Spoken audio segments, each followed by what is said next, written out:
بسم اللہ الرحمن الرحیم۔ السلام علیکم دوستو، ہم آپ کو مرسلین سٹوریز میں خوش آمدید کہتے ہیں۔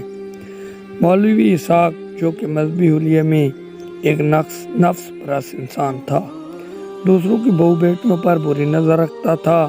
اس کی 2 بیٹیاں تھیں، جن میں سے ایک جہیز نہ ہونے کی وجہ سے گھر میں بوڑھی ہو رہی تھی، جبکہ دوسری اپنی جوانی بچانے اور خواہشات پوری کرنے کے لیے ایک انتہائی قدم اٹھانے کے بعد گھر سے بھاگ گئی۔ اس کے بعد مولوی اسحاق کے ساتھ کیا ہوا، آئیں مولوی اسحاق کی کہانی اس کی زبانی سنتے ہیں۔ میرا نام اسحاق ہے، میں ایک مسجد کا خطیب تھا۔ سارے محلے والے مجھے مولوی اسحاق کے نام سے پکارتے تھے۔ میری 2 بیٹیاں تھیں، بیوی کینسر میں مبتلا ہو کر مر چکی تھی، اور اب گھر اور بیٹیوں کی ذمہ داری میرے کندھوں پہ تھی۔ مگر مجھے ان دنوں زیادہ اپنے نفس کی خواہش کی فکر رہتی تھی۔ محلے کی عورتیں مولوی ہونے کی وجہ سے مجھ سے زیادہ پردہ نہیں کرتی تھیں، اور دم درود کرانے بچوں کو گھر پر قرآن شریف پڑھاتی، جبکہ دوسری بیٹی سائمہ خوبصورت فیشن دار ہونے کے ساتھ ساتھ لاپرواہ اور خود غرض تھی۔ ہر وقت اپنے بارے میں سوچتی رہتی۔ نئے فیشن کے کپڑے اور میک اپ کا سامان اس کی کمزوری تھی، اور وہ ہر روز نئی سہیلیاں بنانے کی شوقین تھی، اور اونچے خواب دیکھتی۔ ایک دن کوئی امیر لڑکا اپنی بڑی سی گاڑی میں اسے بیانے آئے گا۔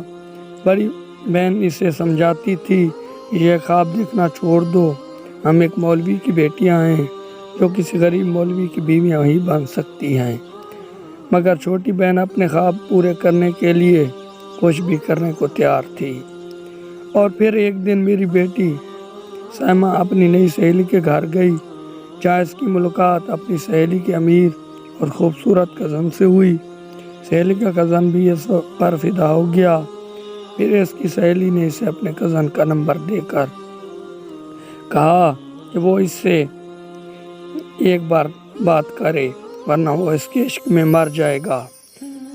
وہ مجھ سے اور اپنی بڑی بہن سے چوری اس سے موبائل پر رابطہ، اور یوں دونوں کی ملاقات کا سلسلہ چل پڑا۔ اور ایک دن جب بڑی بہن کو پتہ چلا تو اس نے اپنی چھوٹی بہن کو بہت سمجھایا کہ اس طرح کی اپنی عزت خراب نہ کرے، مگر چھوٹی بہن اپنی ضد پر اڑی رہی۔ اور پھر میری بڑی بیٹی نے اپنے گھر کی عزت بچانے کے لیے مجھے سب کچھ بتا دیا۔ مجھے یہ سن کر ہی چکر آنے لگے۔ سوچنے لگا کہ کس طرح اپنی عزت بچاؤں۔ دن رات اپنی عزت بچانے کے لیے اس کا رشتہ ڈھونڈنے کی کوشش شروع کر دی، تاکہ اسے عزت سے گھر سے رخصت کر دوں۔ دوسری طرف چھوٹی بیٹی نے یہ سب دیکھ کر اس لڑکے سے رشتہ لانے کو کہا، مگر اس لڑکے نے بتایا کہ اس کے گھر والے نہیں مانتے۔ اس لیے دونوں گھر سے بھاگ کر کورٹ میرج کر لیتے، اور وہ اس لڑکے کے پیار میں اتنی اندھی ہو چکی تھی، مجھے ہرگز معلوم نہیں تھا۔ اور پھر ایک رات سائمہ اس لڑکے کے ساتھ گھر سے بھاگ گئی۔ یوں محلے میں کسی کو منہ دکھانے کے قابل نہ رہا۔ شرم کے مارے گھر میں ہی پڑا رہتا۔ باہر نکلتا تو لوگ میری بیٹیوں کے بارے میں گندی باتیں کرتے، جو سننے کا میرے پاس حوصلہ نہیں تھا۔ کچھ دن گزرے تو محلے والے میرے پاس آئے اور کہا کہ اپنی دوسری بیٹی کی شادی کر دو، ایسا نہ ہو کہ وہ بھی کوئی گل کھلا دے۔ بے شرم کے مارے چپ بیٹھ رہا، اور اگلے دن 70 سالہ یعقوب سے میری بیٹی کے لیے رشتہ بھی بھیج دیا۔ وہ پہلے سے شادی شدہ تھا۔ محلے والوں کے دباؤ میں آ کر میں نے بیٹی کی شادی اس بڈھے سے کر دی، اور میری بیٹی چپ چاپ اس کے ساتھ رخصت ہو گئی۔ 6 مہینے بعد میری بیٹی سائمہ کی لاش پولیس کو قریبی نہر سے ملی۔ تفتیش پر پتہ چلا وہ اسے گھر سے بھگانے کے بعد دوست کے فلیٹ پر لے گیا، اور پیار کے نام پر عزت لوٹتا رہا۔ اور وہ اس لڑکے سے نکاح کا کہتی رہی، مگر وہ بہانے سے اس سیما کو فلیٹ میں قید کر رکھا تھا۔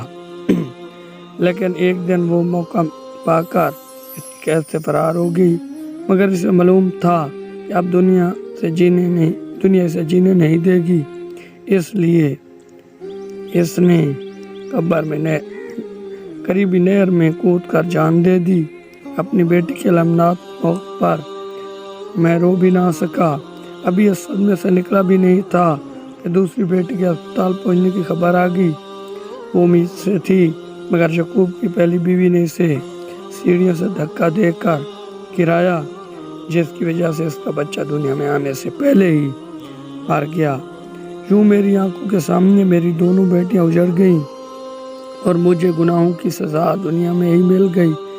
میں آپ سب سے ہاتھ جوڑ کر عرض کرتا ہوں کہ خدا را دوسروں کی بیٹیوں پر بری نظر مت رکھیں، انہیں بھی اپنی بیٹیوں کی طرح عزت دیں، اور مذہب کو بھی اپنے برے کاموں کے لیے آڑ نہ بنائیں، ورنہ اللہ کی لاٹھی بھی آواز ہے، جب پڑتی ہے تو تب سمجھ میں آتا ہے۔ ناظرین، اگر ہماری ویڈیو اچھی لگی ہے تو ویڈیو کو لائک کر دیں اور ہمارے چینل کو سبسکرائب کر دیں۔ ملتے ہیں کل نئی ویڈیو کے ساتھ۔ خدا حافظ۔